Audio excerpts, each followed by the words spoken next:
Bien amigos, aquí estamos en el segundo bloque de Encuestas y Análisis junto al ingeniero Dollenar. Tenemos el gusto, el agrado de recibir al doctor Pedro Bordaberry, precandidato a la presidencia por Vamos Uruguay. Pedro, gracias por acompañarnos. Gracias por invitarme. Gracias, por favor, un gusto. Pero en general nosotros charlamos para tratar de conocer no solo al político, sino más los fenómenos de comunicación, las cosas que nosotros investigamos en las encuestas y bueno, tratar de charlar más con el Pedro que con el político. Así que bueno, para que nos cuentes un poco, tu carrera empieza por allá por el Ministerio de Turismo, momentos difíciles, te pidieron dar una mano y ahí arrancaste. Sí, mi carrera no es la carrera tradicional de quien empieza en la política, sino que yo llegué de grande a los 39 años. Me ofrecieron ser subsecretario del Ministerio de Turismo, lo acepté pensando en dar una mano, más que nada no en hacer carrera política. Al año me ofrecieron ser ministro, ahí me enganché. Después, bueno, vino los momentos más duros, seguí siendo ministro de Turismo, ministro de Industria, también me dieron el Ministerio de Deporte y Juventud. Debo ser el único que tuvo 3 ministerios a la vez. 3 ministerios a la vez, exacto, recuerdo esa etapa. No es muy frecuente, no, seguramente. Después fui candidato a la Intendencia de Montevideo y ahí decidí volver a mi trabajo particular y además, bueno, tenía unos problemas personales, familiares conocidos. Me aparté durante 2 o 3 años de la política y volvimos ahora con este proyecto de Vamos Uruguay que estamos muy entusiasmados con él. Juan Carlos, nosotros en los programas hemos hablado de la transición bastante ordenada de renovación en los partidos políticos. Pedro Bordaberry vendría a ser uno de los más notorios. Exactamente, que él lo cuenta un poco al pasar, pero la candidatura a la Intendencia de Montevideo fue casi un resurgir del Partido Colorado. Recordemos que en el 2004 el Partido Colorado saca el 10% de los votos. En Montevideo el 8,2%. O sea, sí, una locura el baluarte colorado, del Partido Colorado como Montevideo no hubo nunca en la historia, ¿verdad? Todas las elecciones prácticamente las ganaba el Partido Colorado. En el 2004 saca el 8,2% en las elecciones de octubre, en las cuales Tabaré Vázquez es elegido presidente. O sea que ser candidato a la Intendencia del Partido Colorado por Montevideo Era un acto de valentía. Era un acto de valentía, me acuerdo haberlo hablado con Pedro. ¿Te acordás, Juan Carlos, que me ayudaste tú a tomar esa decisión? Exacto. Porque hicimos una encuesta y a ti te dio muy parecido a lo que finalmente voté. A lo que finalmente salió. Sí, ese fue uno de los elementos, además de la responsabilidad y el agradecimiento hacia el partido que me decidieron. No, claro, bueno, pero ahí fue yo marco ese hito como el hito del resurgimiento del Partido Colorado, porque apareció la renovación del Partido Colorado, que en definitiva había pagado todos los costos de la crisis del 2002 y un desgaste que ya venía de años. Que no hay que echarle obviamente las responsabilidades ni a Sanguinetti ni a Jorge Valle, pero bueno, era un desgaste procesos normales en la política, que se dan, ¿verdad? El viejo enfrentamiento 14-15 que después terminó siendo Sanguinetti y Jorge Valle. La gente se había cansado del Partido Colorado y pedía cosas nuevas, y lo que la izquierda no logró hacer lo hicieron los blancos y los colorados, renovaron la dirigencia. Y Pedro Bordaberry es uno de los símbolos de esa renovación generacional, pero fue más que generacional. Había un estilo de hacer política, quizás porque tú no venías de una carrera política tradicional, como decías recientemente, pero la gente vio en Pedro Bordaberry una forma distinta de hacer la política, y ahí estuvo gran parte de tu secreto, ¿o me equivoco? Yo creo que en realidad había un tema generacional, como tú decís. Quizás yo cuando miro, siento que en mi generación no viene con algunas mochilas del pasado, que otros lo tuvieron porque fue la vida, fue el mundo que les tocó vivir, ¿no? Es decir, nuestro mundo no es el mundo del enfrentamiento de la Guerra Fría, no es el mundo del enfrentamiento comunismo-capitalismo. Nuestro mundo es el mundo del Internet, es el mundo de la modernidad, es el mundo donde las tensiones quizás no llegan tanto acá, porque las tensiones en el mundo son más religiosas, fundamentalistas, etcétera, que no es nuestro caso. Entonces creo que cuando uno se libera de esos pesos, de esas tensiones, obviamente que tiene otra mirada, diría, más fresca Pero cuidado, no es nada contra el doctor Valle y el doctor Sanguinetti, que creo que hicieron un trabajo formidable en el tiempo que les tocó vivir. Exactamente. Y creo que quizás hoy, sin que esto sea una crítica, pero en el Frente Amplio principalmente, que no ha logrado todavía hacer la renovación entre esas generaciones, todavía se nota un poco esa tendencia al enfrentamiento, a la confrontación, a la pelea, que no es el caso nuestro. Es decir, les cuesta ver en lo del adversario algo bueno. Yo si veo lo del adversario algo bueno, voy y lo tomo. Y digo, vamos a hacerlo. Y no me importa si es del adversario, me importa que se haga, ¿no? Claro, y reconocerlo incluso. Y reconocerlo públicamente. Sí, eso que además es lo que la gente busca y pide de los políticos. Pero, que es una especie de humildad de reconocer el otro, mi adversario político, hace cosas que están bien, otras que están mal y que yo las haría distinto. El tema de las firmas, por la baja de la edad, la creación del Instituto de Rehabilitación del Menor. Yo no tuve ningún problema en reconocer que originalmente quien primero lo había planteado era el doctor Lacalle padre, ¿no? Pero nosotros encontramos un mecanismo para que efectivamente eso ocurra. Exacto. De eso se trata la política, ¿no? De eso se trata. Una consulta que tiene más que ver con lo que nosotros tratamos de charlar siempre. En los momentos en que, me imagino, tú dudabas en decir, bueno, me tengo que largar solo, crear Vamos Uruguay, son momentos de nerviosismo, de incertidumbre, porque la construcción de un liderazgo, que es lo que nosotros tratamos de charlar con la gente, son fenómenos que a veces se dan naturalmente y muchas veces los propios líderes son inconscientes en la construcción del liderazgo. ¿Qué hubo en ese proceso? Es decir, hubo consultas a la familia, a los amigos, pensamientos propios, es decir, y si me va mal, a ver, lo normal que le pasa a cualquier persona ante un desafío. Sí, yo te diría que son más difíciles otros tiempos, otros momentos de decisión que ese.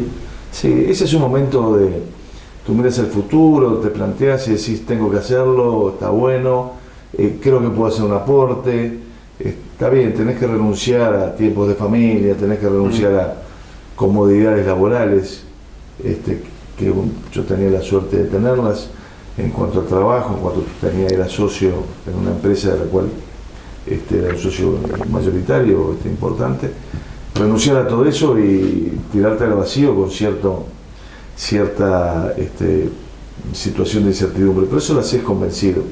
Mucho más difícil es ahora, cuando hay un montón de gente y tenés que estar tomando decisiones y como me decía alguno hasta alguna vez, administrando vanidades. Que de eso se trata la política, ¿no? Y entonces siempre hay uno que se enoja, siempre hay alguno que se pelea con el otro y que eso desgasta mucho más de lo que te imaginás cuando uno quiere realmente mirar el futuro, trabajar, hacer, etcétera, pero es parte de todo. Son crisis de crecimiento. Y es parte de la vida, yo creo, de la vida en toda empresa, en todo emprendimiento, en toda organización pasa, pero en la política más, porque hay un gran componente en la política de trabajo y adhesión no pago, ¿no? Entonces es como entrenar un equipo de la liga universitaria, no de profesional de la Asociación Uruguaya de Fútbol.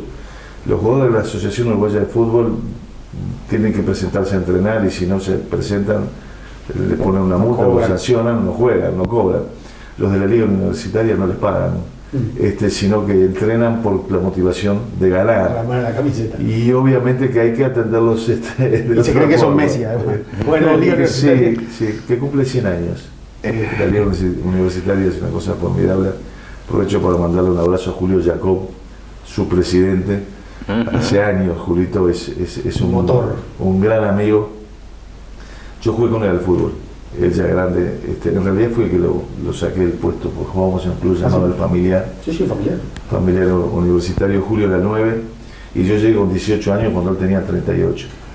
Así que se dio el proceso de renovación. De renovación, pero el mismo que se dio en la política. Igual Pero bueno, pero tú después de las elecciones del 2009, con un Partido Colorado 17%, que había resurgido de las cenizas, porque muchos lo habían matado, ¿recuerdas? ¿No? Y que, bueno, el Partido Colorado algún colega tuyo. Ya fue el Partido Colorado y aparece con un 17% y te convertís en el líder del partido, porque ya y con mucha responsabilidad. ¿Qué pasa con el Partido Colorado? ¿El Partido Colorado va a seguir creciendo? ¿El Sí. Partido Colorado pegó un salto en el 2009 o va a volver a ubicarse cerca de aquel histórico 30%? Yo espero esto último, pero también los procesos de renovación no se dan en un solo acto, en una sola elección, sino que son procesos. Y nosotros hemos tratado de trabajar en estos años para que eso se consolide. ¿Y cómo se consolida? Trabajando para que haya una verdadera renovación adentro del partido. Y si tú lo mirás hoy, entre la generación nuestra, 50, 55, y la del doctor Valle y el doctor Sanguinetti, 75, 84, ¿no? Sí. Hay como 25 años donde faltan dirigentes. Faltan. Y parte de nuestra consolidación es que eso que sucede hacia arriba no suceda hacia abajo. Y hemos trabajado mucho para abrirle el espacio a esas nuevas generaciones y para que ellas entiendan que hay que abrirle el espacio a otras generaciones hacia abajo también. O sea que Estamos de acuerdo. entonces fíjate que viene, yo digo, la generación siguiente a la mía, la de Ope, la de Marta Montaner, a la del propio Morín, y Tabareviera. La siguiente es una generación formidable que va a hacer muchísimo por el Uruguay, la de Germán Coutinho, el intendente de Salto. Exacto. Buen ejemplo. La de Pepe Ami, el diputado por Soriano, la de Walter Berry, el diputado por Paysandú, la de Germán Cardoso, diputado por Maldonado, presidente de la Cámara de Diputados. Es una generación que está ahí viniendo muy fuerte, pero abajo de ellos ya hay una generación que asoma, Cantero, Amado, Garino, y ya abajo de esa ya hay otra generación asomando que de repente no es tan conocida, y Fran, hay un muchacho Alonso, hay los jóvenes Esquipani, hay una generación nueva que ya está también llegando con fuerza, participando, y abajo de eso tiene que aparecer otra más, que esa es el desafío, ¿no? Pero a veces no es solo cuestión de edades. Yo siempre Sí, claro. con mis 60 años defiendo. No, claro, que sino de estilos. Sí. Creo que hay una necesidad de renovación de estilos de hacer política, de dirigirse a la gente, de hablarle a la gente, de entender lo que el uruguayo quiere, espera, que muchas veces, la mayor parte de las veces no es lo que quiere y espera un político, porque estamos a veces en órbitas muy diferentes, ¿no? Tal cual, no puedo más que el estilo, yo personalmente creo que lo tuyo en el 2009 fue más que nada cambio de estilo, no solo que eras un hombre más joven, no solo que quedaban atrás los viejos líderes, sino que había una forma de hacer política distinta. Ahora, ¿eso es posible mantenerlo? Porque después entras en las máquinas. Sí, mira... y la máquina es la máquina. Me tenés muy estudiado. Sí. No, yo trato todo el tiempo de analizar lo que hago para mejorar. Y no siempre quedarse con el conformismo de lo que uno está haciendo está bien. Y siento que en algún momento en estos años que se de experiencia en el Senado, claro, nunca había sido legislador, soy recién llegado a esto, quizás no fui por el camino que era el correcto. No digo en cuanto a no hacer mi trabajo, que creo que lo hice, pero cuando uno está en el Senado cumple fundamentalmente dos tareas. Uno es la de redactar leyes, proponer leyes, discutir leyes, aportar, crear, y la otra es la de hacer el control del Poder Ejecutivo. Y obviamente que al no haber mayorías es muy difícil que se incidir en la parte de la aprobación de leyes. Entonces quizás nos enfocamos mucho en la parte del control del Poder Ejecutivo, y esa es una tarea que yo no siento como buena personalmente, que quizás va en contra de esa imagen, que es muy de la política clásica, que hay que hacerla. Que hay que hacerla. Alguien tiene que hacerla. No es la más creativa ni la más constructiva. No, claro, pero yo creo que uno, en términos futbolísticos, a mí me gusta jugar de 10, claro, o de puntero, o de 9. Sí, sí. No de 5. No de 5, o de va derecho. Vos sos de va derecho, ¿viste? No, yo no quiero ser ni Macaluso, ni el Mama Arismendi, ni Novik, no. Yo quiero jugar adelante, Tony Pacheco o Iván Alonso, ¿viste? De eso se trata. Y es ahí donde me siento más cómodo. Y y quizás nos absorbió mucho la tarea de Contralor, porque a veces es ingrato. ANCAP pagando $50 millones más por el bioetanol o el biodiesel por año. Che, esos $50 millones para construir escuelas. Y alguien tiene que hacerlo. Exacto. Luna. Y bueno, y alguien tiene que hacerlo. Sí. Entonces, pero toda esa tarea nos sacó eso. Ya que hace 6-7 meses yo hasta me planteaba la duda si esto es lo que yo quería. Porque no es una cuestión solamente de la política. Digo, esto es lo que yo quiero hacer.